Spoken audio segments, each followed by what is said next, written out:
Listo. Y bueno, lo que estaba programado la semana pasada, pero pues que vimos espacios y demás, es la introducción a las ecuaciones diferenciales, en este caso ordinarias y también de valor inicial. Antes quiero hacer como una indagación entre ustedes. Mm, ¿Quién no sabe qué es una ecuación diferencial ordinaria? No que no se acuerde, sino que no sabe, que nunca ha visto eso.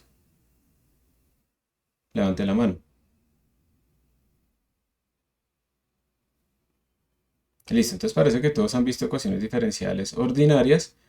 Y quien no entiende lo que quiere decir Initial Value Problem, problema de valor inicial.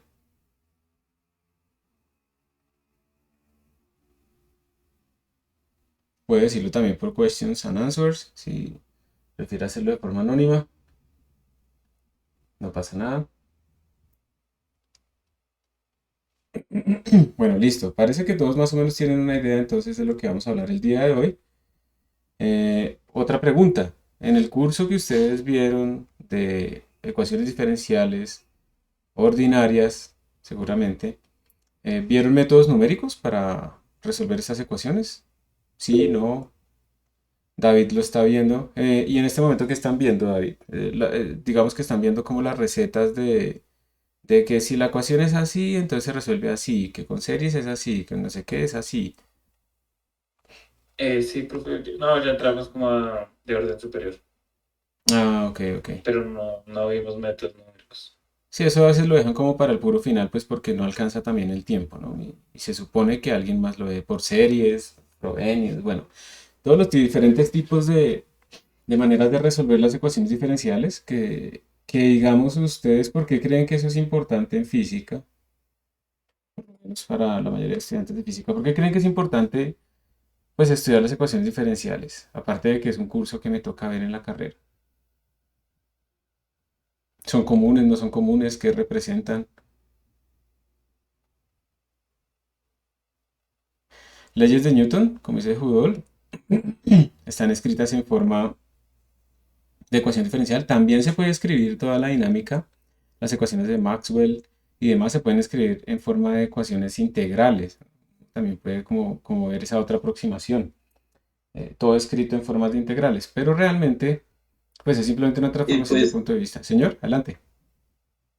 básicamente en matemáticas especiales las usábamos para resolver, por ejemplo, la ecuación eh, de Legendre o en simetría cilíndrica o para las de Bessel en simetría esférica, digamos, Frobenius o series.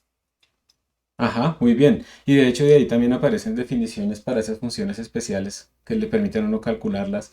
Supuestamente, ¿no? Le salen una serie que representa la función de Bessel o la de Legendre, lo que sea, que supuestamente tiene cierto radio de convergencia y demás, pero que ya sabemos que si uno lo puede hacer en el computador hay que tener mucho cuidado con trasladar y pensar que las cosas en el computador se comportan igual, pero exacto, o sea, digamos que aparece por todo lado porque básicamente las ecuaciones diferenciales nos permiten a nosotros ver cómo cambian unas cosas a partir de otras, qué efectos tienen.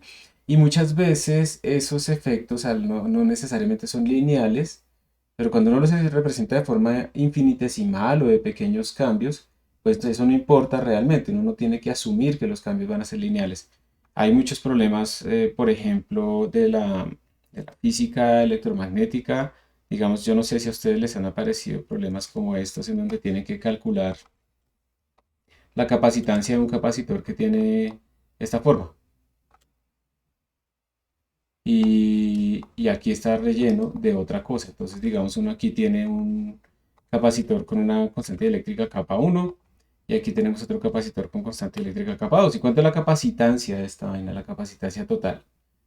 Entonces uno puede hacer esto, inicialmente digamos cuando uno va a tratar de hacerlo con las técnicas normales pues es muy complicado, pero si uno lo que hace, y es un truco que se aplica en muchas partes de la física, si uno lo que hace es ver un pedacito chiquito y ese pedacito chiquito es tan chiquito que resulta que aunque aquí yo vea que esto se ve como una diagonal, cuando es tan chiquito realmente lo va a hacer un zoom acá, eso es tan delgado que realmente uno puede considerar que la función ahí es casi recta.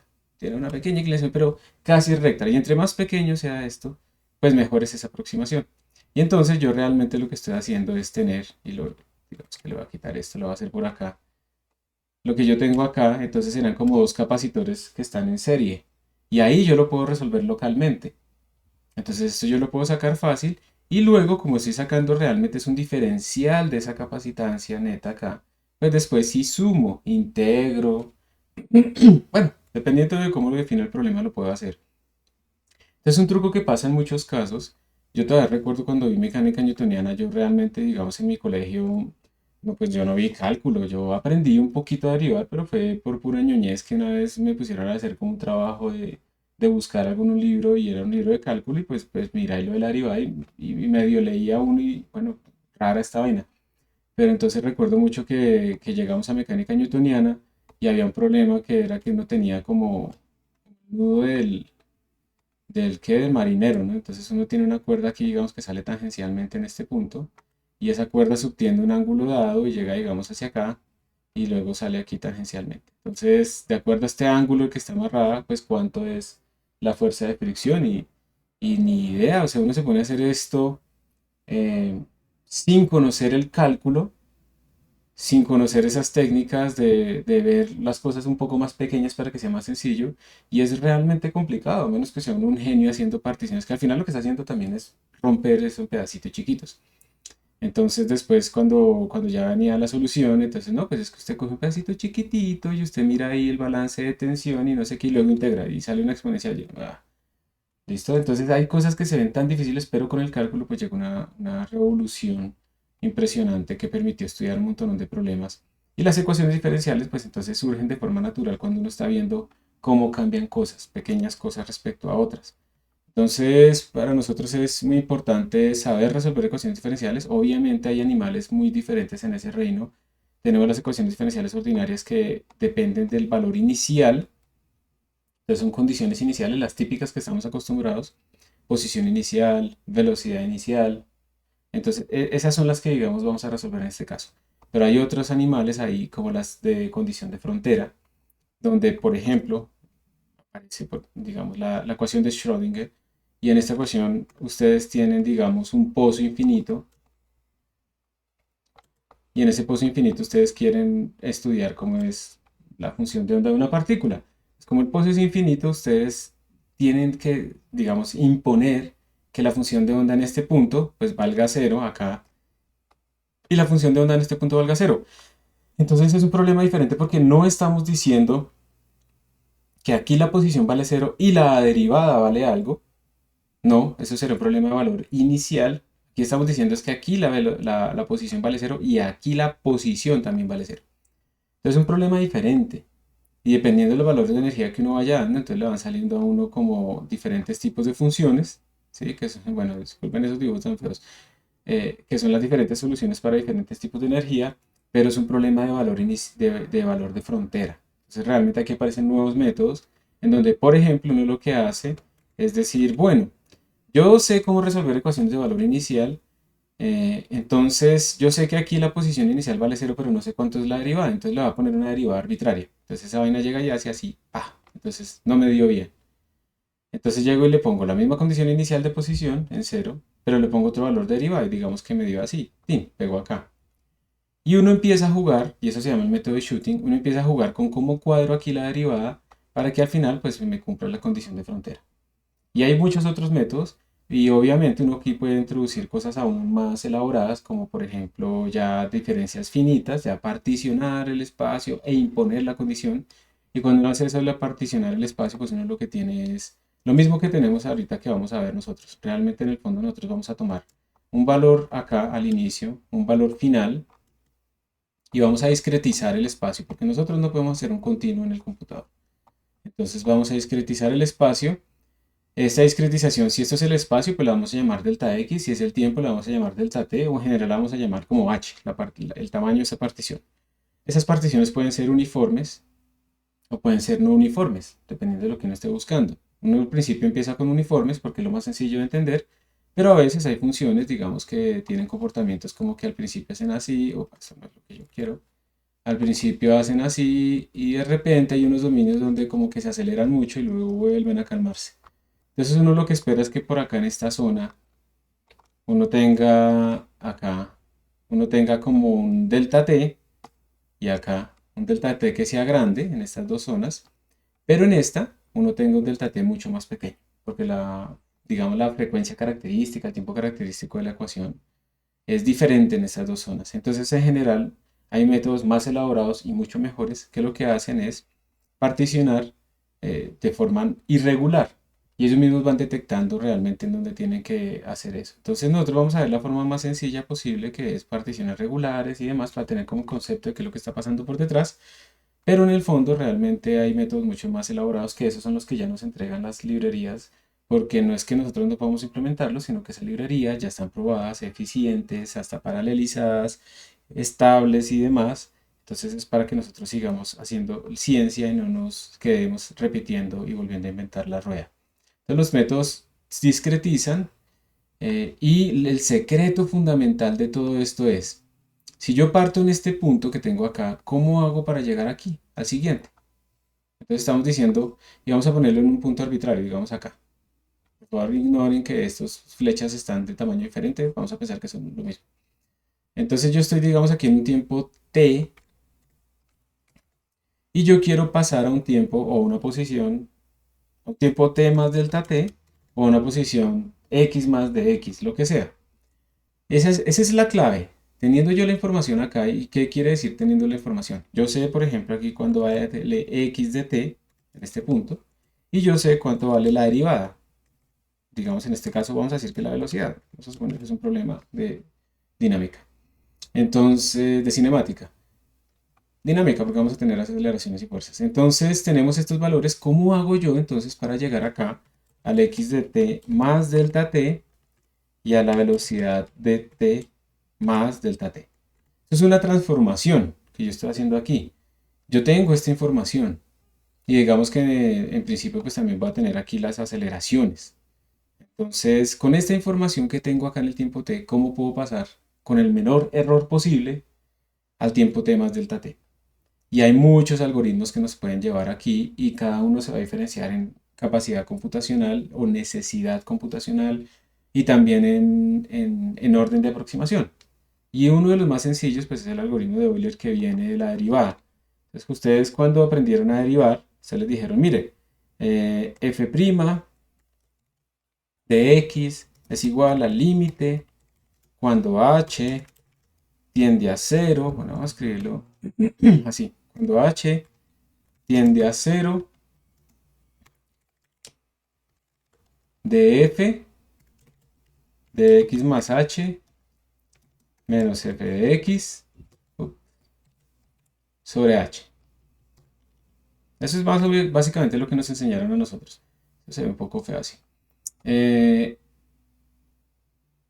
Recordemos que en el computador no podemos hacer esto. Nosotros ya calculamos derivadas numéricas. Si a mí lo que me interesa es la derivada numérica, pues listo, yo utilizo esta expresión. Pero mire que si yo discretizo esto, si yo simplemente lo que hago es suponer que h no tiende a 0, sino que h es pequeño, entonces yo lo que estoy diciendo es, la derivada es aproximadamente igual, y lo voy a escribir más bien así, y voy a copiar y pegar.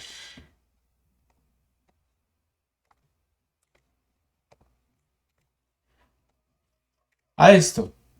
Esto es la derivada. Entonces, ahora miren, vamos a cambiar el problema. El problema mío ya no es calcular las derivadas. Las derivadas me las van a dar.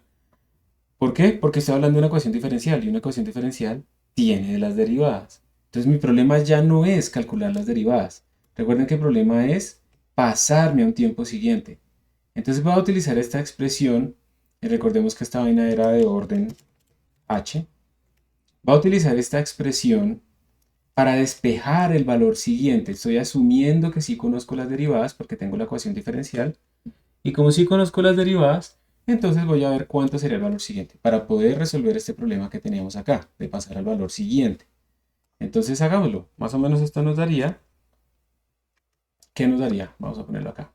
Si yo despejo esto acá, tengo que pasar este h a multiplicar, tengo que pasar este f de x a sumar, y como este h multiplicó a todo el mundo, pues esto me queda orden h al cuadrado. Entonces yo lo que tendría es que f de x más h Es decir, el valor de mi función en el tiempo siguiente o en la posición siguiente es más o menos igual a f en x, que es lo que yo tengo, recuerdan que yo estaba en el tiempo t o en la posición x, f de x más h veces la derivada, que esto es lo que sale de la ecuación diferencial, yo las tengo las derivadas analíticamente, más orden de h al cuadrado. Y con esto hemos deducido el primer algoritmo fundamental de solución de ecuaciones diferenciales de valor inicial.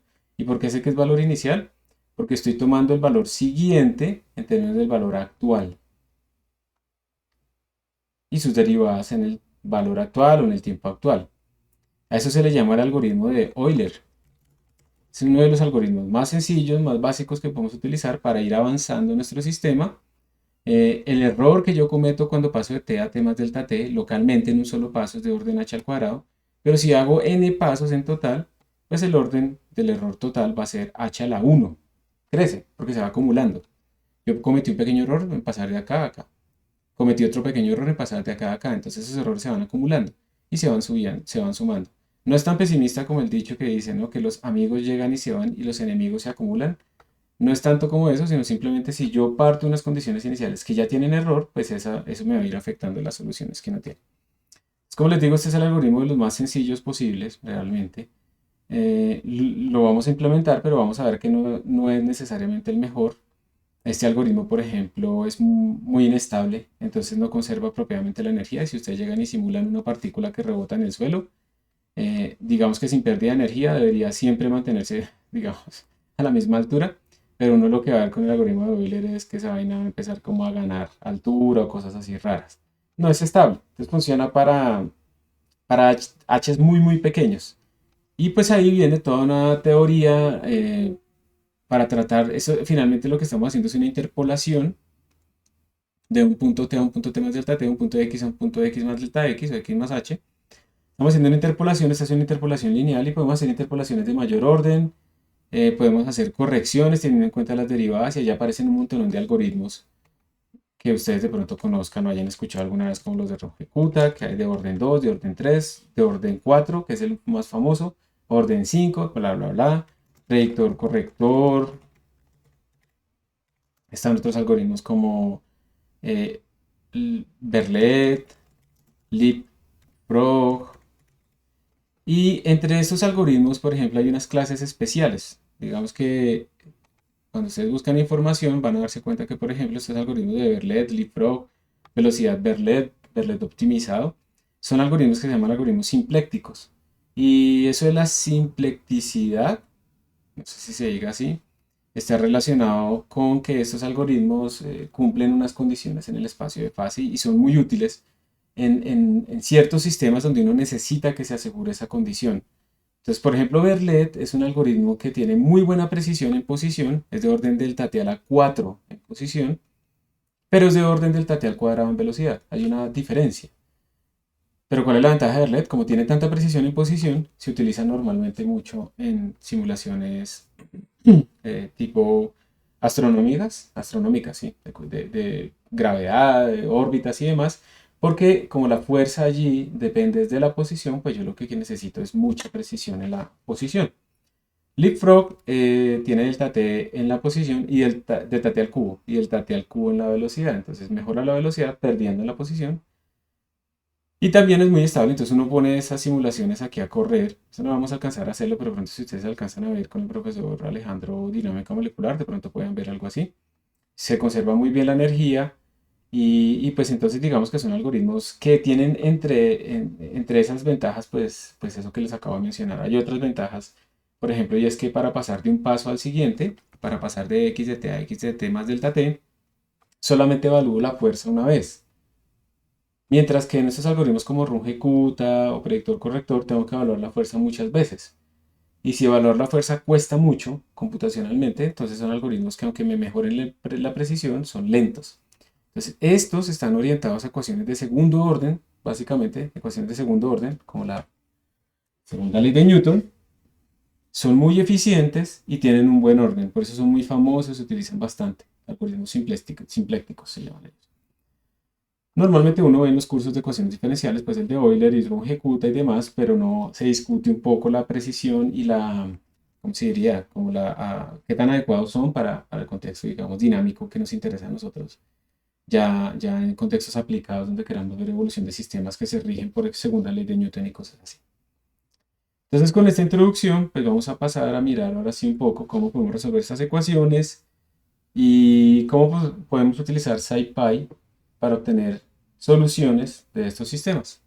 Antes de borrar esta cosa, porque tan pronto a mí me cambie de pantalla se va a borrar. ¿Alguien tiene alguna pregunta? Pero tiene que hacerla oralmente porque no escucho nada. O sea, no puedo ver aquí nada más.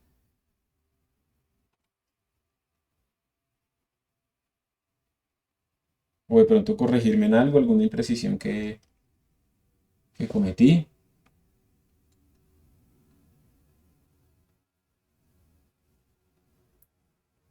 Creo que no, no hay nada. Listo. Muchas gracias. Entonces, volvamos acá. A ver si de pronto aquí en Questions and Answers. Ah, bueno, algunos comentarios. Dice la CDP con condiciones de frontera infinitas se resuelven usando Fourier. Ajá. Las de valor inicial con Laplace. Y es uno de los casos que podemos resolverlas, ¿cierto? Que podemos encontrar las soluciones.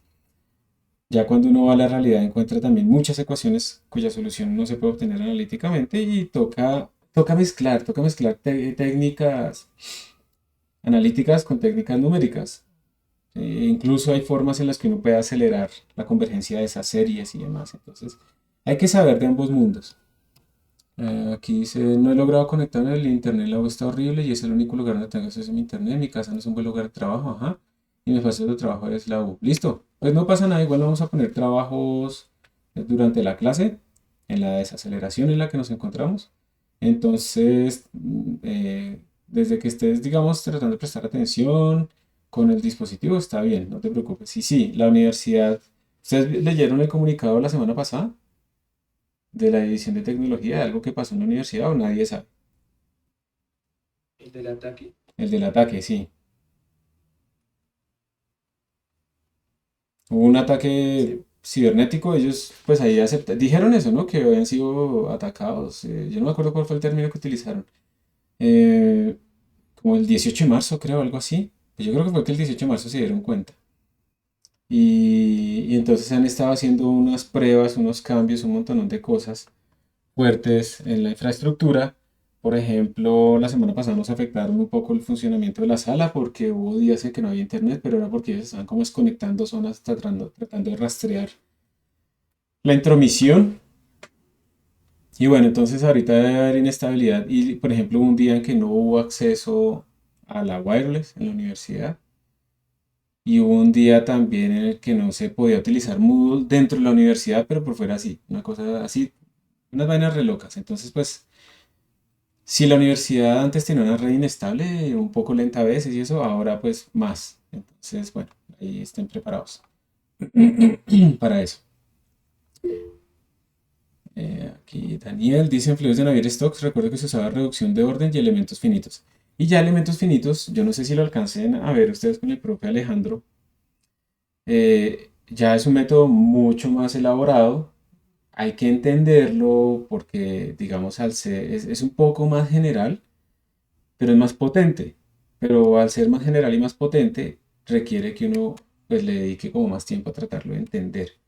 Entonces es un método muy muy fuerte, se utiliza en ingeniería de manera completamente rutinaria. Librerías que hacen eso todo el tiempo, eso genera matrices dispersas, entonces por debajo tiene mucha álgebra lineal y mucho trabajo para hacer el álgebra lineal ahí, pero efectivamente para fluidos, para acoplar fluidos con sólidos, pero también para los sólidos, para deformaciones y para estructuras y todo ese tipo de cosas aparecen estos elementos finitos. Entonces hay muchas técnicas porque la realidad pues termina siendo mm, un contexto en el que nos obliga a nosotros a generar nuevas técnicas porque en realidad en ninguna cosa que no sea ideal van a servirnos las soluciones analíticas. Pero cuando existen una solución analítica es lo mejor que puede haber porque es como la optimización infinita, ¿no? Pues ya tengo la solución, no tuve que discretizar, no tuve que pelear con eso, no. Además que aparecen sensibilidades a condiciones de frontera, inestabilidades, condiciones en que si yo discretizo en la posición sin pensar en la discretización del tiempo, la vaina se vuelve inestable, me aumentan los errores exponencialmente, entonces yo tengo que, hay condiciones para que eso sea estable, las condiciones de estabilidad de von Neumann y hay un montón de cosas ahí. Entonces, estos son apenas un primer paso, pues a un océano, ¿sí? Entonces ahí pues vamos introduciéndonos muy poquito hacia adentro. Entonces, nuestras ecuaciones diferenciales en general, vamos a verlas como ecuaciones de primer orden, porque es que realmente todas las ecuaciones lineales en las derivadas, o sea, que no tengamos derivadas a la 7, puedo tener segunda derivada, pero no segunda derivada a la 4. Eso es lo que no puedo tener. Entonces, todas las ecuaciones diferenciales lineales las podemos reducir a un sistema de ecuaciones diferenciales de primer orden, introduciendo derivadas auxiliares. ¿Ustedes hicieron eso? ¿O alguien necesita ver como un ejemplito para que se vea como más claro que lo que estamos haciendo nosotros? Si quiere alguien que lo hagamos como con una ecuación ahí escribiéndolo, lo podemos hacer. Con matrices, ¿sí? Si alguien quiere que lo hagamos, levante la mano y si no, pues seguimos. Listo, parece que todos vieron cómo hacer eso de armar los sistemas. Listo. Bien. Entonces, por esa razón, como yo siempre puedo armar un sistema de ecuaciones diferenciales, pues yo simplemente le pongo flecha a esto porque pues ahora yo voy a tener es un montonón de derivadas de orden 1 que van a ser iguales a una función vectorial que va a recibir el tiempo y va a recibir el estado actual. El estado actual, digamos, va a ser representado en este caso por esta y.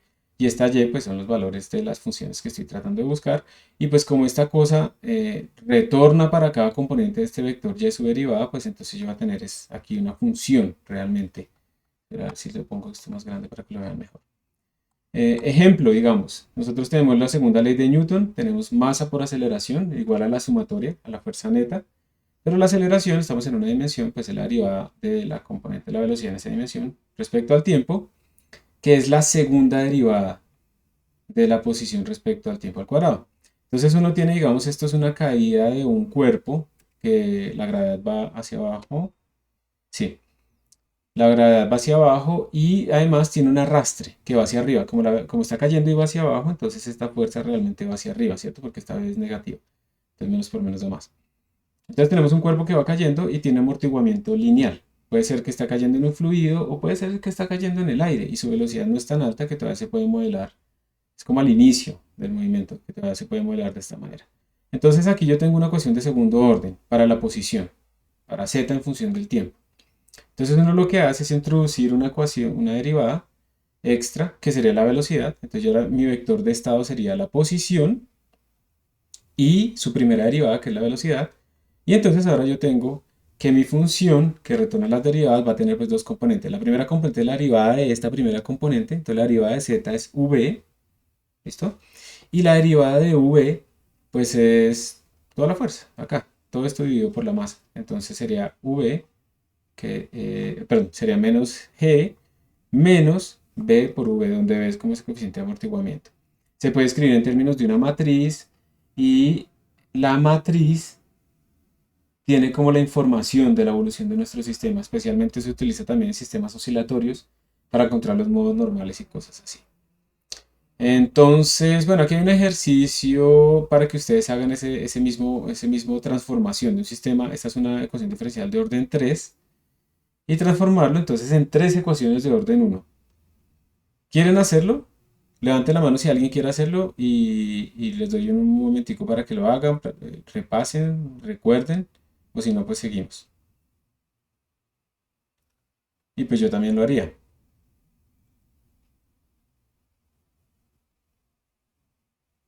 ¿No? ¿Trivial? Listo. Entonces vamos a seguir. Entonces, como les decía, la primera forma de resolver esto pues es con el método de Euler. El método de Euler es básicamente la derivada forward, en donde uno tiene que esta derivada, que es la función f, la voy a aproximar De esta manera, recuerden que si tengo un sistema, pues simplemente le pongo una flecha porque pues todos estos son vectores. Y de ahí puedo despejar cuánto vale el valor siguiente. Entonces yo tendría al final que el valor siguiente, mi función evaluada en t más delta t, el valor siguiente es igual a la función en la posición actual, en el tiempo actual, más delta t veces las derivadas en el estado actual y el tiempo actual. Tengan mucho cuidado porque a veces uno se olvida de estos argumentos, uno simplemente pone f, las derivadas y ya. Pero resulta que si uno empieza, si uno tiene un sistema acá y ustedes cambian la primera componente antes de llamar la función para la segunda componente, entonces este vector de estado cambió. Ya no todas sus componentes están en el tiempo t. Y uno está metiendo unos cambios que están dañando completamente el método. Hay que tener mucho cuidado con eso, sean explícitos y tengan cuidado con que los vectores que están utilizando y demás para hacer esos cálculos están todos en el tiempo que uno asume en el algoritmo. Pequeños errores de programación que no se notan, todo funciona, todo se ejecuta. Aquí no en Python no compilamos, aquí ejecutamos. Pero hay errores por debajo que están dañando absolutamente nuestros resultados. Entonces tener cuidado con eso. Y pues cuando uno tiene este tipo de formulación, lo que le está diciendo a uno es cómo avanzar en el tiempo. Entonces en la iteración 0, uno tiene el tiempo en 0 y uno tiene la condición inicial, digamos y sub 0. En este caso solamente es un sistema de una sola derivada y una sola componente, entonces no tenemos velocidades como condición inicial. Pasamos al siguiente tiempo, a la siguiente iteración. Entonces el tiempo ahora vale 0 más delta t, o sea, delta t. Y ahora entonces yo utilizo el algoritmo de Euler, donde reemplazo t por 0 para pasar al siguiente tiempo. Entonces, y en delta t, hacerle una flechita para que lo vean, y en delta t, que es este, va a ser igual a y en 0, que es mi condición inicial, más delta t por f de y en 0 en el tiempo 0. Entonces de nuevo, pues es aplicar el algoritmo teniendo cuidado con que los argumentos que recibe esta función pues sean específicamente estos. Luego pues vuelvo a hacer lo mismo, si no, ya quiero pasar a la segunda iteración, ahora el tiempo vale 2 delta t, y entonces tendré que y en 2 delta t va a ser igual a y en delta t, el anterior, más delta t evaluado en esos tiempos, y así sucesivamente. Eso es un for que uno va repitiendo, repitiendo, repitiendo, repitiendo. Entonces digamos que si mi solución es esta azul, estas son figuras del Chapra, si mi solución es esta azul, entonces yo lo que estoy haciendo es una predicción, digamos, una interpolación lineal. Estoy haciendo una predicción con la pendiente. Yo en este punto de acá, aquí yo tengo mi función en este tiempo t sub i y tengo mi derivada en este tiempo t sub i. Eso es lo que yo tengo. Y con esas dos cosas, yo estoy haciendo una predicción de en dónde va a caer. Entonces yo estoy prediciendo que me va a caer acá. Y realmente, pues uno no espera que eso sea exacto. Uno va a tener un pequeño error. Y ese error va a ser más pequeño entre más chiquito sea este h, pero ya sabemos también que no podemos hacerlo pues tremendamente pequeño. Y pues también va a depender del algoritmo que estemos utilizando, ¿sí?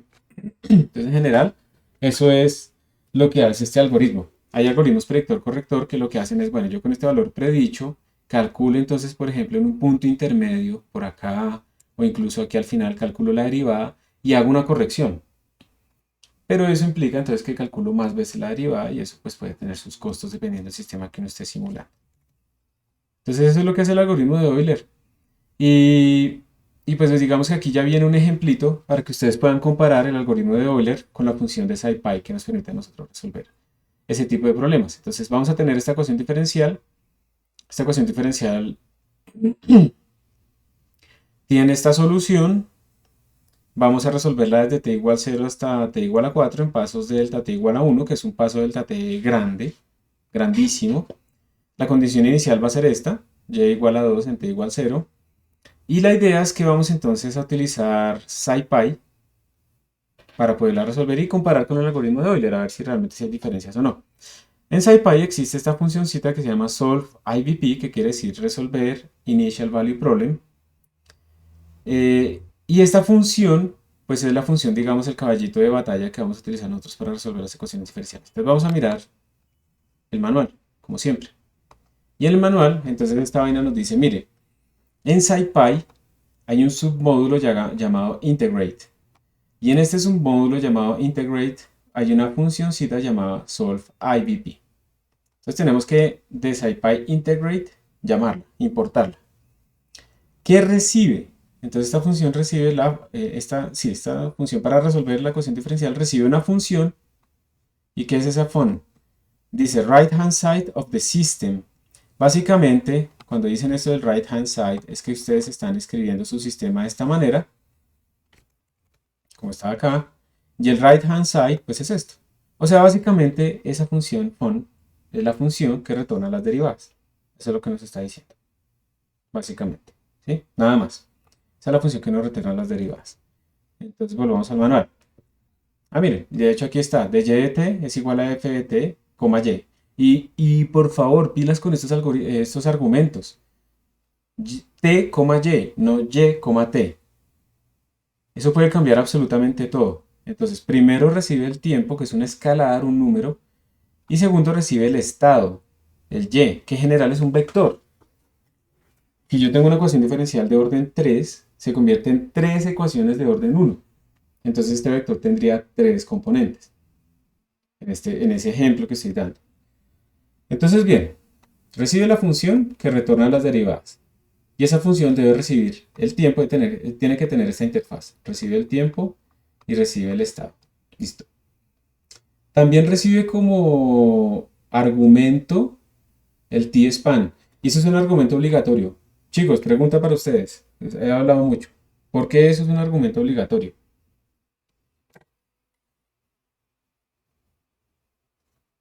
¿Por qué no es opcional?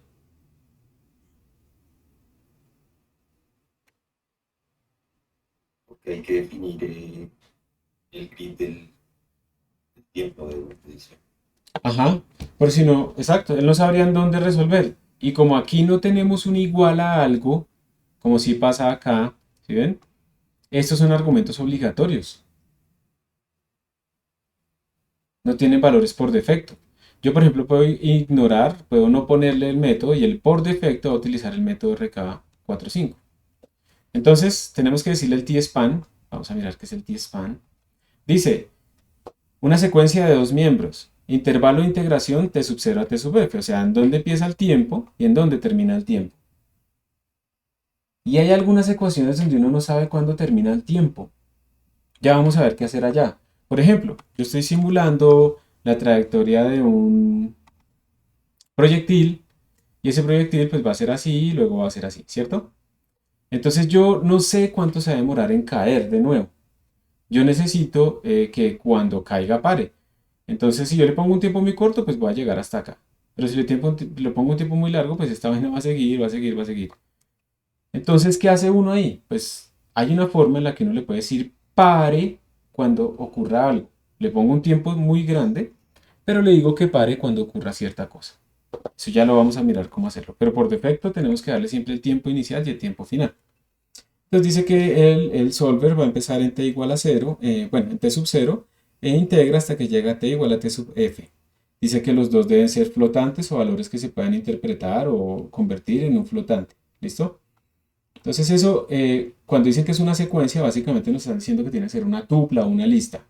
Eso es lo que tiene que tener. Dos miembros. El primero es t sub 0 y el segundo t sub 0. Listo. Luego dice otro argumento obligatorio. Y sub 0. Pues esas son las condiciones iniciales, ¿sí o no? El man tiene que saber dónde arrancar. Entonces dice array like shape n. El estado inicial. Entonces, para que si estamos en el dominio complejo, entonces y sub 0 tiene que tener complex data type, bla, bla, bla.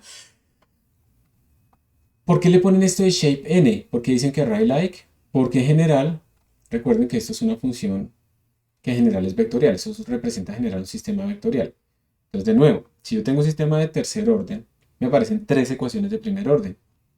Entonces, la condición inicial pues tiene que tener 3 componentes. Entonces, por eso es un vector en general. De hecho, pues en general acostumbrémonos siempre a hacerlo como vectores, incluso si sea pues de orden 1. Sería lo mejor para que uno se acostumbre a eso. Después ya vienen un montón de argumentos que son todos opcionales. Porque yo siempre he querido ver el orden del source de esta vaina. Entonces, primero, el método. Por defecto utiliza el método de Rojecuta 4.5. El método de Rojecuta 4.5 es un método adaptativo que va mirando si tiene que hacer que el h sea más pequeño o más grande en ciertos dominios. En general es un método muy bueno y suficiente para todo lo que uno va a hacer, pero tiene ventajas y desventajas. en desventajas es que evalúa muchas veces la función de derivadas. Si eso no se demora, pues no hay problema, pero si se demora mucho, pues puede haber problema. Entonces dice el método explícito de ejecuta de orden 5, 4. Entonces aquí podemos ir a ver la descripción. El error se controla midiendo la precisión del método de cuarto orden, pero los pasos se toman utilizando el método de quinto orden, se hace extrapolación local, bueno, ahí se puede leer. Hay otros métodos, ejecuta de orden 2, 3, el Dorman Prince, y esto no es que sean como equivalentes, ¿sí? Estos métodos que aparecen acá a veces son más apropiados de usar en ciertos contextos y uno debe conocer un poco su ecuación diferencial para saber pues cuál será el método más apropiado o incluso probarlo, solamente es ir a cambiarle aquí el método y ponerle otra cadena para ver cuál le da mejor para el mismo delta t. Idealmente entre mayor el delta t y menor el error, pues mejor el método, ¿listo? Hay, por ejemplo, unos ecuaciones diferenciales que representan sistemas que le llaman stiff, que son sistemas donde, por ejemplo, ustedes tienen evoluciones con potenciales muy fuertes. Entonces, digamos que la partícula, si yo grafico la fuerza que siente a medida que se acerca a cierto punto, y si hay una barrera muy fuerte, entonces la partícula primero como que no siente fuerza y después esa fuerza se explota. Eso es un método, ahí se necesita un método stiff. O cuando uno le da como patadas a las cosas. Cosas de ese estilo. Entonces ahí de pronto el ejecuta no va a funcionar muy bien, pero métodos como el SODA, que están diseñados para ese tipo de sistemas, ahí sí va a funcionar mejor. Entonces de nuevo, pues siempre es bueno leer la documentación para saber nosotros pues cuál deberíamos utilizar en ciertos casos. Listo. Entonces después dice t-eval, dense output, events, vectorized, args. Vamos a mirar qué más es eso. t-eval dice los tiempos en los cuales usted desea guardar la solución. Deben estar ordenados y estar dentro de t-span. Si no se pone nada, los puntos los selecciona el solver. ¿Qué quiere decir esa vaina? Lo que quiere decir es que ustedes normalmente le van a decir a él solamente en dónde arrancar y dónde terminar.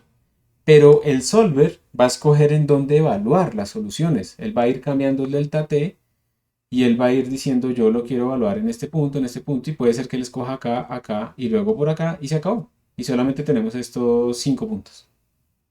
Porque él encontró que eso era lo más apropiado para la precisión dada que da el método.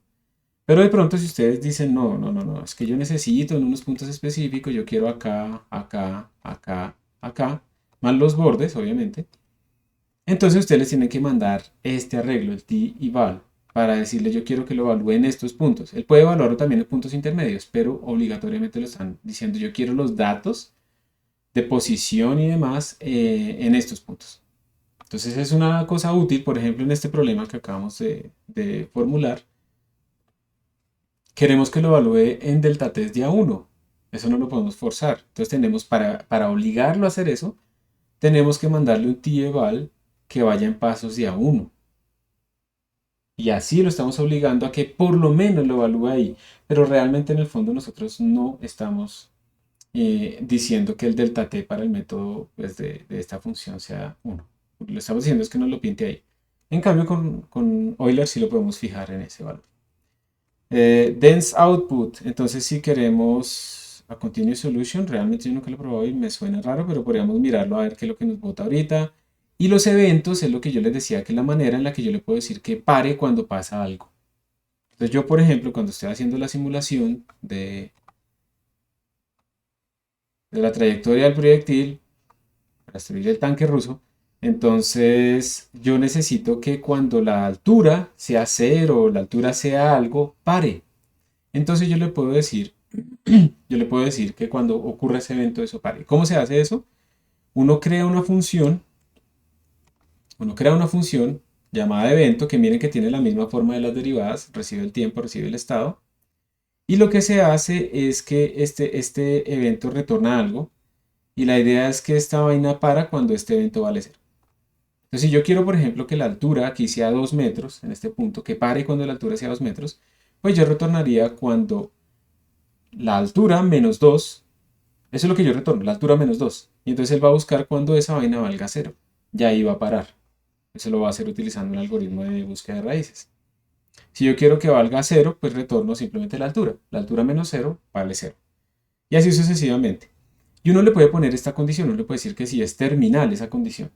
Porque es que si uno no le pone que sea terminal, entonces no termina. Él simplemente me avisa. Ocurrió la condición. Eso es algo que también uno a veces quiere. Uno quiere que le avise si pasa algo, pero no que pare ahí. Si uno le pone este terminal, él va a parar ahí. Y si uno le indica también la dirección, ¿por qué? Porque a veces, por ejemplo, acá yo tengo la altura igual a 0, entonces él pararía y no arrancaría. Entonces yo le puedo decir la dirección es bajando, la derivada es negativa o la derivada es positiva. Y con eso yo le puedo decir realmente, puedo especificar que no quiero que pare aquí cuando la altura es 0, sino acá, porque va bajando. Es para eso que se utiliza. Entonces yo le puedo poner un delta t, un t final grandísimo, pero yo le puedo poner eventos para que él pare en esos eventos. Pueden ser varios eventos, puede ser un solo evento, pero realmente le puedo pedir información de cuándo ocurrió algo, pero no necesariamente que pare y cosas de ese estilo. Entonces es una cosa muy, muy versátil realmente. Vectorize es si la función fun está vectorizada o no. ¿Alguien recuerda qué quiere decir que esté vectorizada?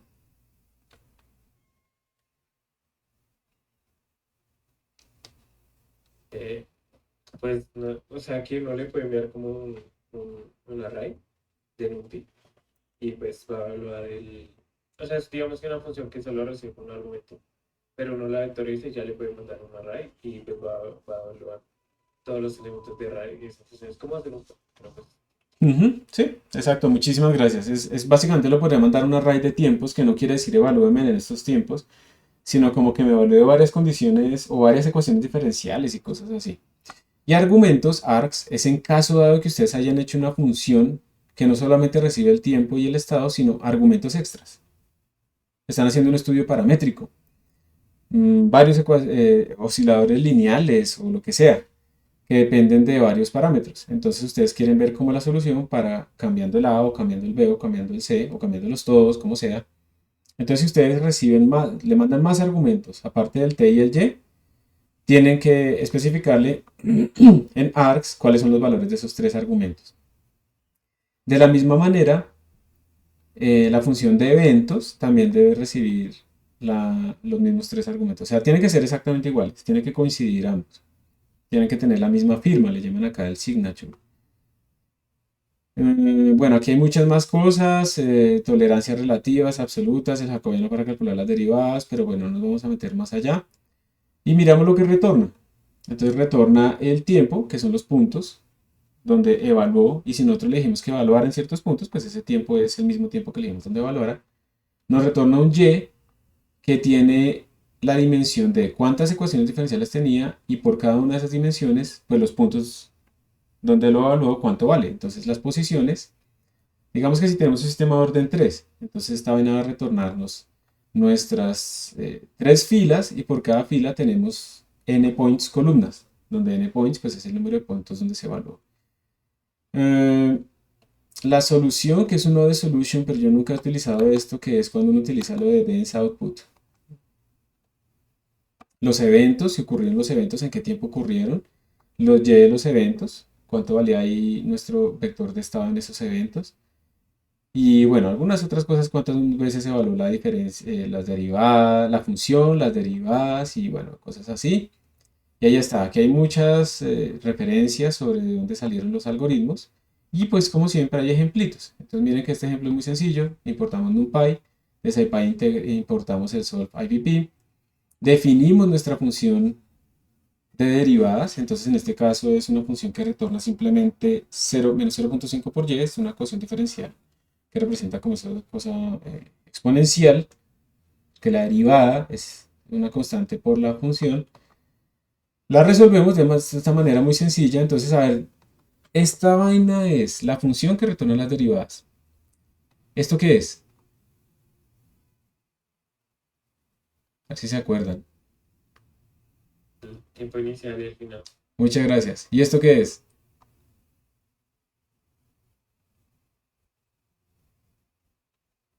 Y0. Y0, las condiciones iniciales. O sea que aquí estamos, miren que por mandarle un vector de condiciones iniciales, él está, bueno, a mí no me gusta esto a veces en los manuales porque es que pues resuelvan una ecuación diferencial solamente y ya, la gente entiende. Pero en este caso, estamos resolviendo tres ecuaciones diferenciales. Una para una condición inicial igual a 2, otra para una condición inicial igual a 4 y otra para una condición inicial igual a 8.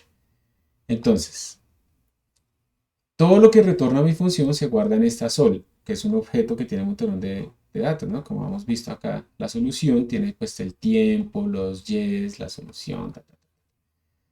Entonces, todo quedó guardado aquí en este sol. Si imprimimos el tiempo, entonces miren que el tiempo está entre 0 y 10, que fue aquí. Tiempo inicial y tiempo final. Nunca le dijimos en dónde evaluarlo, entonces él lo escogió como él quiso. Lo evaluó en estos tiempos. Y cuando le pido que me imprima la solución y, esta es la solución para la primera condición inicial. Esta es la solución para la segunda condición inicial y esta para la tercera. Tres ecuaciones, o sea, esto no es un sistema de tres ecuaciones acopladas, es el mismo sistema para tres condiciones iniciales diferentes. Y la diferencia entre este ejemplo que tenemos acá arriba y este ejemplo de aquí abajo, pues es que en el segundo se le está diciendo en dónde queremos que evalúe el tiempo. Entonces miren que cuando ustedes le mandan un arreglo, que obviamente tiene que estar acá también metido, cuando ustedes le mandan un arreglo, entonces él evalúa efectivamente los tiempos en donde ustedes le dijeron. Internamente lo puede evaluar en otros sitios para tener buena precisión, pero está obligado a evaluarlo en los que ustedes le mandaron. Y él se lo retorna en esos puntos. Entonces es una forma como uno un poco organizar mejor, porque esa partición uno no la puede controlar a menos que no le mande el tío igual. Y finalmente, eso es lo que es leer todo un manual. Finalmente, entonces ustedes quieren hacerlo del cañón que va a disparar hacia arriba. Entonces queremos que este cañón, que digamos la solución pare en este evento, cuando llega al impacto, cuando llega a otra vez a altura cero. Entonces miren lo que se hace. Tenemos, esta es como la función de derivadas, de y. Ya estamos en una ecuación diferencial de segundo orden, porque aquí tenemos aceleraciones. Entonces tenemos derivada de la primera componente es la velocidad, que es la segunda componente. Vamos a ponerlo acá para que ustedes lo vean. Nuestro vector, en este caso, aquí solo el movimiento parabólico, venga a ver si hay más fuerzas raras.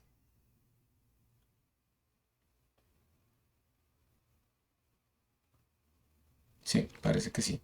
Entonces, tenemos t, entonces tenemos que nuestro vector de estado está compuesto de dos cosas. La posición, vamos a llamarla z, y la velocidad, que es b sub z. ¿Listo? Esto, pues digamos que si lo vemos por componentes, esto es y de 0 y esto es y de 1. Entonces observen por favor que la función de derivadas tiene que retornar la derivada de la primera componente y la derivada de la segunda componente. La derivada de la primera componente, la derivada de la posición, pues es la velocidad. Pero la velocidad, ¿qué es? Y de 1. Entonces por eso les sale a ustedes. ¿Qué dice? Por eso les sale a ustedes aquí y de 1. ¿Listo? La derivada de la segunda componente sería menos mg. Entonces aquí le pusieron, eso es una constante, ¿no? La masa, digamos, a suponer que es constante. Y la gravedad también, vamos a suponer que la altura no es muy grande, entonces la gravedad no va a cambiar. Entonces aquí le ponen la constante. Negativa, pues porque va hacia abajo. Entonces por eso tiene estos dos valores. Derivada de la primera componente de la segunda, que es la velocidad. Derivada de la posición de la velocidad. Derivada de la velocidad de la aceleración, que es esta. Ah, de hecho aquí solamente está con la aceleración. Se está definiendo otra función que es esta del evento, hit ground. Entonces observen que esa función retorna simplemente y de 0. Y de 0 es la posición. Recuerden que lo que se busca es cuando esta función retorne, o sea, cuando esta vaina, lo que retorna esta función valga 0. Entonces, pues por esa razón se retorna simplemente la posición, porque yo quiero ver cuándo cae otra vez. Miren que a la función hitGround, esta, que define el evento, yo le estoy colocando esto del terminal, hitGround.terminal, y le estoy diciendo que es true. ¿Qué quiere decir eso? ¿Se acuerdan? ¿Qué quiere decir que yo le diga que el terminal es true?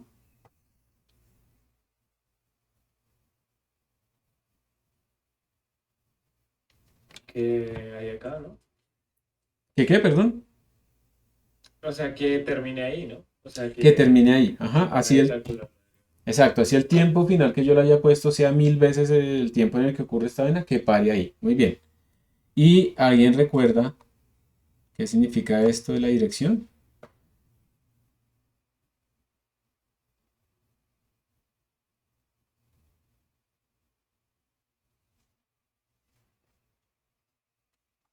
Es para que la derivada vaya hacia abajo y no nos pare en el inicio. Muy bien, exactamente. Entonces yo tengo dos puntos donde la posición inicial vale cero, al inicio y al final. Yo necesito que pares cuando va cayendo, no cuando va subiendo. Por eso. Muchas gracias. Listo, después de definir esto, entonces miren que la llamada a nuestra función cambia un poquito. Le decimos, bueno, le mandamos la derivada, le mandamos punto inicial y final, le mandamos las condiciones iniciales. Entonces, posición 0, velocidad inicial igual a 10, obviamente tiene que tener una velocidad inicial hacia arriba. Y le mandamos los eventos. Los eventos es que le mandamos la función hitGround. Y ya. Entonces él hace la magia, resuelve esto, entonces nos imprime. Le podemos preguntar si ocurrieron los eventos, en qué tiempo. Le podemos preguntar en qué tiempo. Entonces 40, o sea que esta vaina voló durante 40 segundos. Y le podemos preguntar cuáles son los tiempos. Y efectivamente miren que va desde 0 hasta 40. A pesar de que aquí le hemos puesto un tiempo de 100, él no fue hasta 100, fue hasta 40 porque nosotros elegimos que el evento era terminal. Y el evento ocurrió en 40 segundos. Y así es que uno puede, por ejemplo, decir cuándo ocurre la altura máxima, por ejemplo. ¿Ustedes cómo calcularían la altura máxima? ¿Qué condición pondrían? Yo iba a preguntar eso, si uno podía poner otra función que calcule la, la derivada de y preguntar cuándo sea igual a cero. Muy bien, pero esa tú la tienes. ¿Te acuerdas que la segunda componente del vector es la velocidad, que es la derivada de la posición? Sí, Entonces digamos en tu evento, no lo llamaríamos hit ground, sino, por ejemplo, max 8, ¿cierto? Y en esto lo que haríamos sería retornar, pues y de 1, menos 0 si quieren, para que sea explícito. Lo que estamos buscando es que la derivada valga 0, ¿sí o no?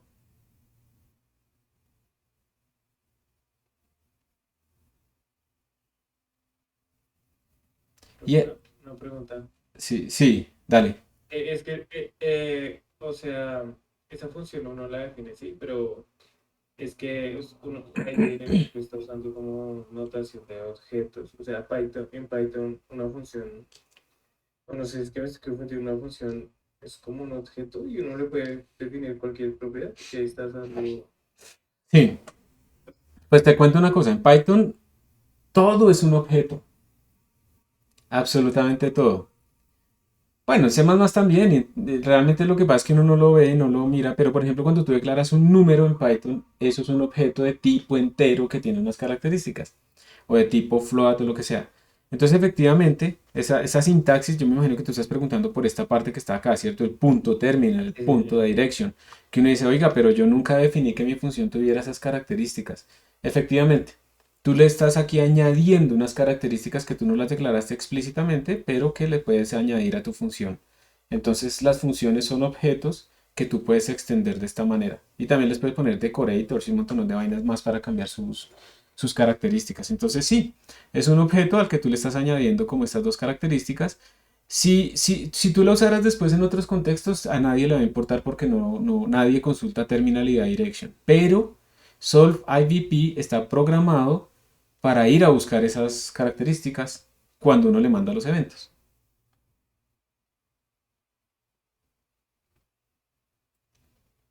¿Sí quedó respondida a tu pregunta? Sí,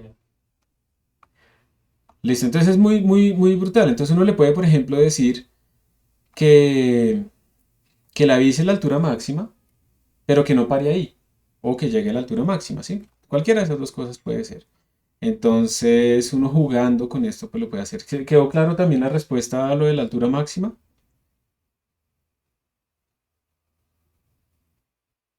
sí, gracias. Listo, muy bien, con gusto. Entonces con eso uno podría, por ejemplo, decir, hacer un estudio en el que uno va cambiando la condición inicial, digamos, de velocidad y uno va viendo cuánto es la altura máxima.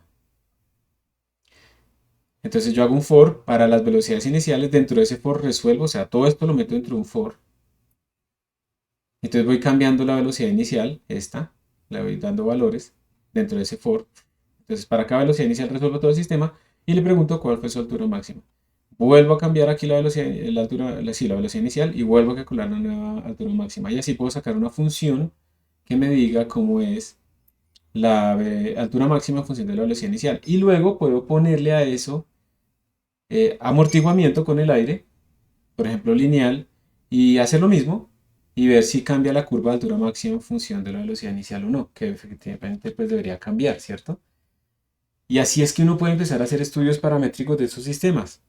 De pronto a uno ya no le interesa toda la trayectoria, lo típico que uno hace, ¿no? Calcular toda la trayectoria y no sé qué. De pronto a uno no le interesa eso, sino sacar de toda esta curva un punto importante, la altura máxima, el alcance máximo, cosas de ese estilo. ¿Cómo sacarían el alcance máximo, por ejemplo?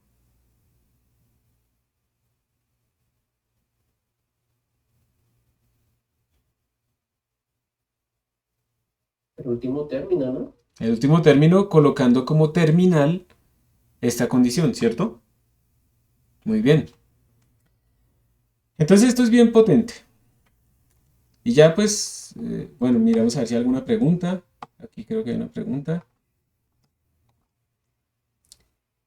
Veré aquí an answer. Eso. La función de SciPy sirve cuando de función uno tiene datos discretos como los ejercicios de hace algunas semanas. O en esos casos mejor implementar Euler. Pero ¿qué datos discretos tienes? Porque digamos que los únicos datos que entran acá serían las condiciones iniciales y ya está, ¿cierto? Si tú lees los tiempos y las posiciones, lo único que podría leer serían como los tiempos para evaluar. Pero de resto, si tú tienes las posiciones, pues ya integraste, o sea, ya estás leyendo posición en función del tiempo, ya se hizo la integración. ¿Quieres como dar un ejemplo más concreto? De pronto no estoy entendiendo tu pregunta.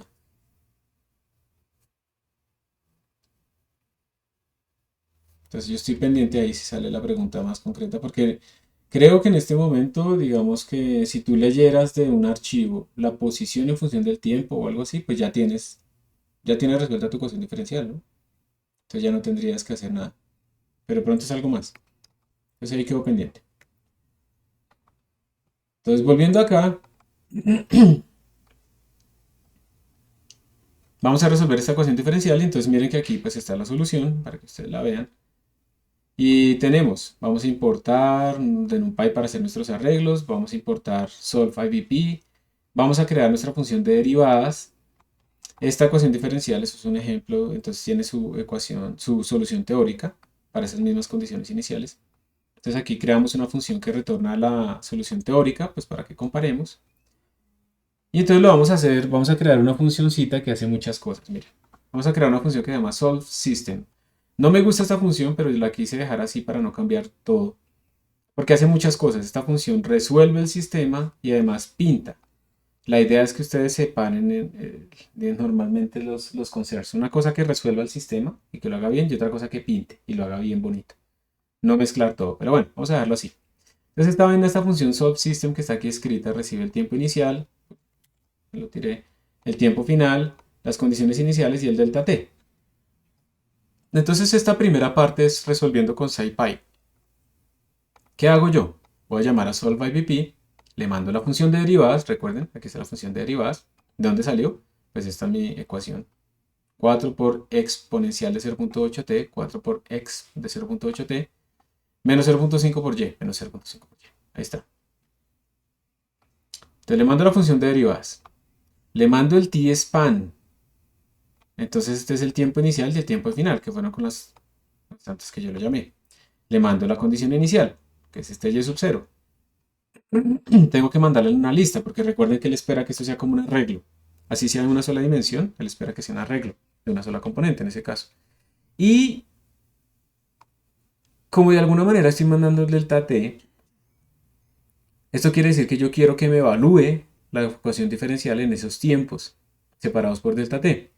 Entonces lo que hago es que el t-eval le voy a mandar una range de NumPy que empieza en t sub 0, va hasta t sub f más delta t en pasos de delta t. ¿Ustedes por qué creen que tuve que ponerle este más delta t?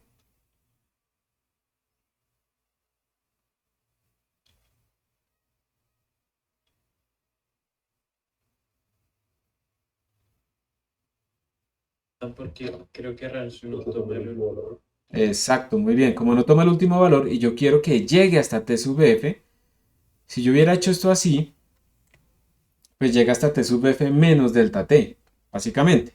más errores numéricos de representación del delta t y esa operación. Si yo le pongo esto, básicamente estoy forzándolo hasta que llegue hasta t sub f bajo error numérico, ¿no? Luego lo que estoy haciendo es imprimir, pero bueno, es muy sencillo, ¿no? Simplemente lo llamo y ya está. Luego imprimo la solución, eso tiene muchas cosas. Imprimo el tiempo y imprimo el y.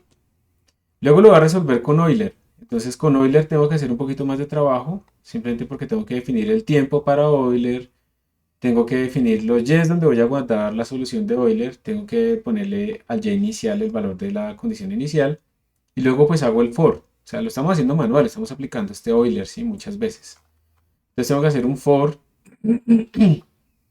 itero, y en cada iteración le voy diciendo el valor siguiente es el valor que tenía actualmente más delta t por la derivada evaluada ahí. Miren que es como hacerlo explícitamente. Aquí es muy mágico y todo. Aquí estoy haciendo explícitamente la solución. Y listo. En este arreglo Y Euler quedó guardada la solución. Luego vamos a pintar. Entonces importo matplotlib. Esta vaina es para que me pinte la figurita aquí en el notebook. Importo matplotlib pyplot. Importo seaborn. ¿Alguien quiere que explique esto qué es o todos lo conocen? A ver, de la mano si alguien quiere que explique qué es esto. Yo lo conozco, pero pues no entiendo, porque yo lo quité y igual, de hecho me parece que la gráfica que queda es más fea. Entonces vamos a quitarlo. Vamos a quitarlo y vamos a ver ahorita el efecto y entonces ahí sí lo explico. ¿Listo? Vamos a quitarlo. Aquí pido la figura. Aquí le digo que entonces me grafique. Esta es la solución con SciPy, IVP. Aquí está la teórica. Entonces graficamos la teórica y aquí está la de Euler. Simplemente estoy graficando las tres curvas en la misma figura, el mismo eje. Activamos la leyenda porque yo aquí le puse labels a esta vaina. Entonces yo quiero que me salga la leyenda. Y luego de pronto aquí voy a imprimir las diferencias entre la teórica, estas no son relativas sino absolutas, y la que obtuve con SciPy, y la teórica con Euler. Vamos a ver cómo nos va. Y aquí llamo la función. Entonces la estoy diciendo, oiga, resuelva mi sistema desde 0 hasta 4, condición inicial 2, y delta t igual a 0.5. Shift Enter. Vamos a ver qué sale. Ah, ya terminó. Entonces qué pena que lo achiqué un poco aquí. Entonces, recordemos que se está imprimiendo un montón. Cuando yo resuelvo con SciPy, estoy imprimiendo la solución, el tiempo y el y. Analicemos eso primero. Esta es la solución, miren. Entonces dice, todo esto es Sol. Sol tiene toda esta vaina, ¿listo? Sol es todo esto, la solución. Entonces dice, oiga, el solver successfully reached the end of the integration interval. Entonces, básicamente que se resolvió apropiadamente nuestra ecuación porque logró llegar hasta el final. Hizo 26 evaluaciones de la función, no tuvo que hacer jacobiano ni nada de eso. Como no le pedimos dense output, que no, realmente nunca lo he usado, entonces ese sol vale none. El status es 0, 0 quiere decir 0 errores, digamos, o sea, está bien. Success true, entonces bien, terminó. Si ustedes quieren verificar si la solución fue exitosa o no, pues le miran el valor de success. Aquí está el array del tiempo.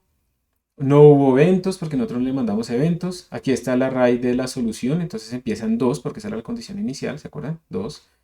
Y va avanzando hasta que llega a este valor. Y no hubo eventos en y. Listo. Aquí extraje el tiempo, que es este mismo arreglo, lo extraje, le dije sol.t. Y aquí extraje el y, sol.y. Son estas mismas cosas. Listo. Y ya, después aquí estoy imprimiendo las diferencias. Entonces miren la diferencia con SciPy. Las diferencias son 0. Obviamente la condición inicial para todo el mundo es igual, entonces la diferencia es 0. 10 a la menos 5, 10 a la menos 5, 10 a la menos 3, menos 3, menos 3, menos 3, menos 3, menos 3. Ahí se mantiene. Oscila por encima y por debajo con errores más o menos del orden de 10 a la menos 3. Y con Euler miren las diferencias. Se inician 0,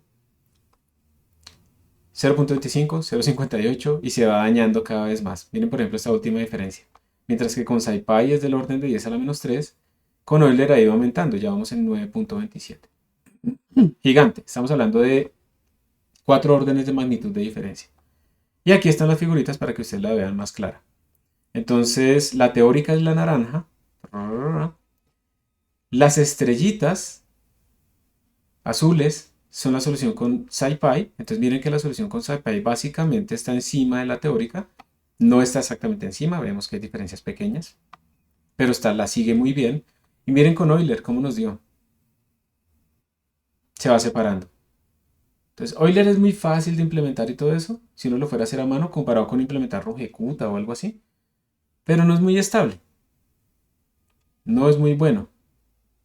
Entonces, requiere delta-t muy pequeñitos. Y esa es como nuestra diferencia. Entonces, vamos a empezar a jugar un poquito con esto. Pero primero, pues vamos a hacerlo de Seaborn. Seaborn lo que hace es mejorar un poquito nuestra figura utilizando Matplotlib, pero encima hace ¿cómo se llama? Unos settings que hacen que nuestras figuras sean más fáciles. Entonces yo importo Seaborn, lo voy a llamar SNS. Si yo hago esto así me da lo mismo, porque simplemente lo importé pero no lo activé. Tiene que la figura dio igual. Pero luego yo le puedo decir SNS, por favor actívese. Y entonces miren que la figura cambió inmediatamente, cambió completamente. Entonces Seaborn por defecto le añadió como pues un fondito con una grilla que me permite a mí como visualizar mejor las cosas. Pero no se queda ahí. Yo le puedo decir a Seaborn que cambie de contexto. Entonces le voy a decir, oiga, yo quiero mostrar esto como en un póster, como en una exposición. Entonces yo le activo el contexto póster y él inmediatamente activa, miren, aumenta las figuras, el tamaño de la fuente y demás, porque eso es lo que yo necesito en ese contexto. Sin yo tener que decirle nada. Y si yo después vengo y le pongo aquí, creo que es paper, me queda todo chiquitito. Para un paper. Si le pongo talk, eso creo que es parecido como al del póster. Ahí está, miren, como si yo fuera a hacer una charla. Entonces esta vaina es muy útil porque yo puedo, simplemente utilizando Seaborn, como que rescalar mis gráficas para diferentes contextos, porque eso es horrible cuando uno tiene que ponerle acá font size igual a no sé qué, font size igual a no sé qué. No, más bien utilizamos Seaborn. Y pues esto es una bobada de uso de Seaborn. Seaborn realmente está orientado para hacer data science y para hacer gráficas de data science muy rápidas, muy fácilmente. Entonces, si ustedes van a la galería de Seaborn, pues miren todo el tipo de figuras que puede hacer. Además, tiene mapas que ya están orientados a tratar de disminuir la sensibilidad ceguera de colores, proporcionales y demás. Y entonces, pues es impresionante si ustedes quieren hacer figuras que les queden un poquito más bonitas que lo normal que les queda con Matplotlib, pues una forma muy fácil es utilizar Seaborn en sus figuritas. ¿Listo? Entonces es como para que ustedes vayan viendo otras cosas que existen ahí. Hay otras librerías para graficar, por ejemplo, Plotly. Lo puse mal. Que además de generar figuritas muy bonitas, figuras interactivas. Entonces ustedes pueden interactuar con ellas, hacerle zoom. Por ahí yo creo que tengo un ejemplo en algún lado. Hacerle zoom en una zona, activarlo, quitarle curvas. Que eso es, digamos, lo que uno, pues al final, pues no para un paper, pero sí como en la parte inicial, uno quiere como hacer exploración, ¿cierto? Uno quiere ver en estos datos exactamente qué está pasando en cierta zona, qué pasa si quito esto, si pongo esto, porque la idea de las figuras es que nos dan información extra, no solamente es graficar y ya. Una figura tiene que dar información adicional a la que uno tiene en el texto. Tiene que ser autodescriptiva. Y si uno puede interactuar con ella, pues aún mejor para poder explorar qué pasó, cómo se comporta y demás. Entonces, pues por ahora les muestro Seaborn, porque a mí personalmente me ha parecido muy útil utilizar Seaborn, sobre todo para este tipo de situaciones. Ustedes le pueden poner Dark Grid si quieren que esto sea Dark, si no sé qué, porque ustedes son Dark. Pero entonces hay muchas cosas que pueden hacer. Pero miren que es muy sencillo. Solo yo puse tres líneas y se acabó. Y ya me funcionó. Obviamente a esta figura le faltan los títulos en los ejes y demás. Pero pues digamos este era un ejemplito para mostrarles. Entonces cerramos Seaborn y volvemos acá. Pregunta, si ustedes quisieran que Euler se acercara más, ¿qué harán con el delta-t? ¿Lo hacen más pequeño o lo hacen más grande? Más pequeño. Más pequeño, miremos a ver. Pongámosle 0.05. Listo, pues obviamente tenemos más tiempos, tenemos más valores y demás. Miren que las diferencias otra vez, por favor observen las diferencias con SciPy, más o menos están acotadas en el orden de 10 a la menos 3, siempre. ¿Y eso qué quiere decir? Por favor recuerden que la figura es como una exponencial que va creciendo. Si el error siempre es del orden de 10 a la menos 3, a pesar de que el valor como tal va creciendo, pues eso quiere decir que nuestros errores son muy, muy pequeños. Miren que de todas maneras, ¿qué pasó con este Euler? Antes la diferencia era el orden de 9 punto algo, ahora es de 0.9. Claro, yo disminuí el delta t en 10 veces, entonces el error acumulado disminuye 10 veces. ¿Se acuerdan que habíamos dicho que el error de Euler acumulado era de orden delta t? Es delta t cuadrado localmente, pero cuando hago muchos pasos es de orden delta t. Entonces ahí se ve claramente que sí es verdad. Entonces yo básicamente con Euler necesito muchos pasos para obtener como una precisión un poco mejor, pero no sigue siendo mejor. De nuevo, 10 a la menos 3, 10 a la menos 1. Casi 10, casi 1, ¿no? Porque es 0.9. ¿En cuánto debería yo disminuir el delta t para que el error de Euler sea similar al error de SciPy?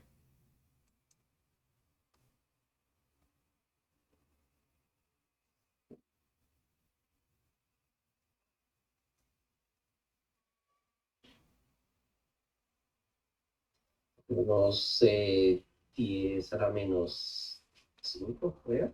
Vamos a ver. Y ya se empieza a ver cómo fea la figura, ¿sí, no? Entonces vamos a ponerle 2 órdenes de magnitud más. Entonces pues ya se ve todo continuo, todo está tapado. Ahí yo tendría que ponerle como transparencia a las figuras. Esto no tiene sentido mostrar esta curva, ¿sí o no? ¿Qué haría yo? ¿Cuál sería mi recomendación acá? Ponerle transparencia a los símbolos tanto de SciPy como de Euler y poner la recta teórica encima de última o cambiarle el z-order. El z-order es la capa en la que yo lo estoy mostrando. Entonces ponerle z-order más bajo o más alto, y no me acuerdo cuál es la convención, para que aparezca encima la teórica y los símbolos sean semitransparentes y entonces yo pueda verlos. Y eso se hace utilizando un alfa, se llama el parámetro que se le pueden poner aquí a la pintada. No, voy a probarlo a ver cuál sería el que está saliendo Euler. No estoy seguro si es alfa, si no, pues lo dejo así. Le vamos a poner 0.2. Y miren que aquí sí salió semitransparente, pero aquí no. Si ven que en la leyenda sí salió como semitransparente. Entonces, ahorita miramos la documentación para ver. Pero eso es lo que uno haría. O sea, recuerden que ustedes quieren mostrar información con las figuras. Entonces no se queden simplemente con graficar y ya. Y eso les pasó a varios en el trabajo que se hizo ya hace rato, de hacer la integración numérica del movimiento, ¿se acuerdan? Y entonces les daba pues les daban el rango, digamos, que ustedes hicieron la interpolación, sí, el fitting no lineal, ustedes les daba como una curva que daba muy bien, pero se les daba que la velocidad en ese punto inicial era negativa. Y entonces cuando uno miraba los valores de velocidad, pues eso no tenía sentido, pero aún así como nos dio bien, nos quedamos con eso. Y pues estamos aprendiendo, ¿no? Sabemos que eso ya fue un error, no podemos quedarnos simplemente con eso, porque no tiene sentido, nos da bonito, pero los valores que nos está arrojando no tienen sentido. Entonces estamos cometiendo un error. El ajuste se ajusta lo que mejor pueda, por eso da bonito, pero no tiene sentido. Entonces tenemos que tener cuidado con ese tipo de situaciones. Entonces, como necesito para el de Euler un delta t tan chiquito, y aún así, para que me dé medio bien, pues nada, yo me quedo con Solve IVP, que es mucho mejor. Creo que una pregunta.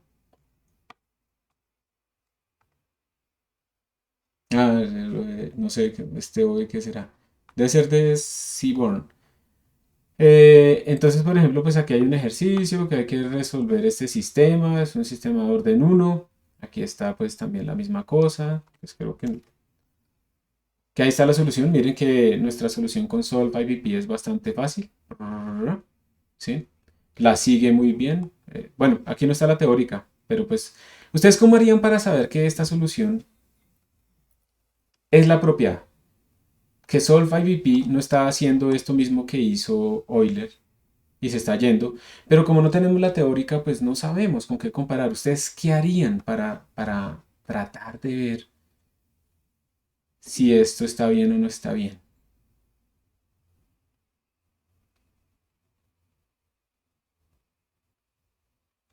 ¿O ya van a confiar ciegamente en Solve IVP? Hacer la derivada numérica y ver si satisface la ecuación. Por ejemplo, muy buena idea.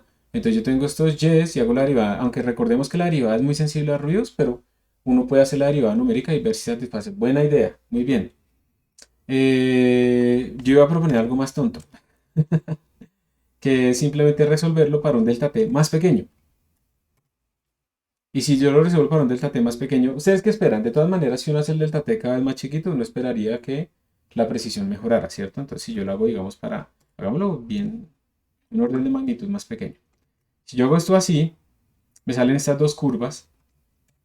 Y si yo viera que la segunda curva cambia apreciablemente respecto a la primera, pues ahí pasó algo raro, ¿sí o no? Efectivamente nuestra solución todavía no ha convergido y tenemos una sensibilidad numérica. Pero ustedes qué dirían, si ven estas dos curvas, ¿qué dicen? ¿Que si estamos bien o no? Yo lo vería bien. ¿Listo? Aprobado. Entonces esas son formas, también lo que tú dices. Yo con estos datos que tengo del y en mi solución, yo puedo calcular las derivadas y ver cuál es la diferencia relativa con la función de derivadas como tal. Y entonces si yo digo, no, es que mi tolerancia es no sé cuánto, entonces veo si la acepto o no la acepto. Recuerden que en el manual también hablaban por aquí unas tolerancias que ustedes también pueden especificar a su función para hacerla aún más que más precisa en cuanto a lo que ustedes quieran, pero pues no exagerar. Miren que, por ejemplo, ¿se acuerdan que nuestra diferencia relativa normalmente era el orden de 10 a la menos 3? Nuestra diferencia absoluta, perdón, era el orden de 10 a la menos 3 siempre con SciPy en el ejemplo anterior. Pues miren, porque es que esa es la que se pone aquí por defecto. Si ustedes quieren menos, pues a este retol le ponen un valor más pequeño. Pero ojo, ¿no? Recuerden que nunca van a tener precisión infinita y que entre más le exijan, pues de pronto más problemas van a tener. Entonces aquí pues ya queda un ejercicio de la ecuación logística, que es una ecuación que se utiliza para modelar la, el crecimiento de poblaciones, pero no arbitrario, porque pues uno no puede tener simplemente que los conejos se reproduzcan y se reproduzcan, porque entre ellos va a haber competencia tanto para la reproducción como para la alimentación. Entonces se introduce un término que precisamente modela esa competencia entre ellos. Y entonces de aquí sale pues esta modelación de poblaciones típica y la idea es que ustedes pues resuelvan eso ahí. Pero yo creo que con lo que hemos dicho y nuestra desaceleración y lo de la asamblea que viene a las 9 pues vamos a parar acá. Entonces si hay alguna pregunta pues bienvenida en este momento y si no pues podemos dejar aquí. Yo tengo una cortica, profe. Dale. ¿Qué diferencia tiene esa función que usó la de ceros like con la MP ceros like con la ceros normal? ¿Cuál? Bueno, pero sí te puedo responder así no la encuentre. Cuando tú pones esto, digamos, voy a crear un arreglo. Data igual a np.ceros. Vamos a hacerlo con un once. Este va a ser nuestra partida. Once. Y aquí le tenemos que poner el tamaño, ¿cierto? Entonces le vamos a decir, quiero 100.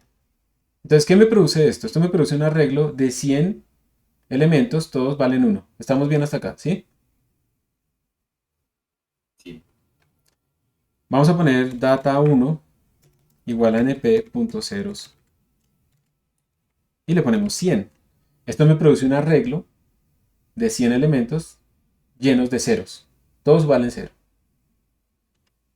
Resulta que a veces yo no conozco necesariamente el tamaño de algo. Digamos que a mí me mandaron en una función el data 1 o el data. Me mandaron una función el data. Yo podría hacer lo siguiente. Yo quiero hacer un arreglo de ceros que tenga el mismo tamaño que data. Ojo lo que digo, el mismo tamaño que data. Entonces yo podría decir esto, np.ceros. Como no sé el tamaño, entonces yo le puedo preguntar a one su tamaño. Puedo utilizar len de data. Esa sería una forma de hacer un arreglo de ceros que tenga el mismo tamaño de data, ¿sí o no? Sí. Sin poner el signo explícito. Pero ¿qué pasa si data no es un arreglo unidimensional, sino que es un arreglo bidimensional o tridimensional o algo así? Se me complica un poco esta vaina, ¿no? Entonces yo podría, por ejemplo, decirle data.shape para que me diga pues cuáles son las dimensiones en todo lado. Y pues como esto me empieza a complicar la vida, simplemente uno le puede decir ceros like data. Entonces le estoy diciendo, hágame un arreglo que tenga exactamente las mismas dimensiones que data, 1, 2, 3, lo que sea, con los mismos tamaños y demás, y que se llene de ceros. Para eso que utilizo la función ceros like. Vale, profe, gracias. Con gusto. ¿Alguna otra pregunta? ¿Comentario? ¿Duda? ¿Listos? Entonces, muchos éxitos. Por favor, pues infórmense entre ustedes lo que salga de la asamblea. Si alguien no puede ir, pues les sirve esa información. Y si pueden, también me cuentan a mí por un correo o algo así. Hasta pronto. Feliz día. Feliz día, bro. Muchas gracias a ustedes y que estén muy bien.